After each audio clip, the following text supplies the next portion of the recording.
Alpha અને beta એ બહુપદી x² - 3x + k ના શૂન્યો છે અને કન્ડિશન આપી છે આલ્ફા પ્લસ બીટા બરાબર આલ્ફા ઇન્ટુ બીટા, તો k નું મૂલ્ય કેટલું થાય? હવે જો એક પ્રશ્ન છે ભાઈ, x² -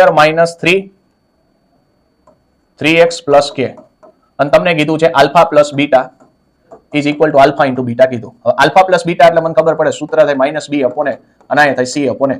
સાહેબ સામે સામે કેન્સલ થાય, ultimately -b is equal to c. આ સંબંધ મળ્યો. હવે આમાં જોવો તો a બરાબર કોણ છે? 1 છે. b બરાબર x નો સહગુણક માઇનસ. હવે માઇનસ હોય ને તો ભેગું લખવું. આ કેના જેવું ઓલું હનુમાન દાદા જ્યાં જઈને પૂછડું ભેગું જાય કે ન જાય? સાચી વાત ને? એમ માઇનસ ગણિતમાં જ્યાં હોય ત્યાં માઇનસ ભેગું લખવું. માઇનસ ને કોઈ દી મૂકવું નહીં. બરાબર છે? માઇનસ છે એ ભેગું લખવાનું જ. હાલો, અને c બરાબર કેટલા છે? k. કિંમત મૂકી દો સાહેબ. c એટલે k છે. આ સૂત્રના માઇનસ છે અને b પોતે પાછું માઇનસ છે. માઇનસ માઇનસ પ્લસ થઈ ગયા તો k ની વેલ્યુ મળી ગઈ મને 3. 3 ક્યાં છે? આ રે. બરાબર છે? આવા પ્રકારના ક્વેશ્ચન પૂછે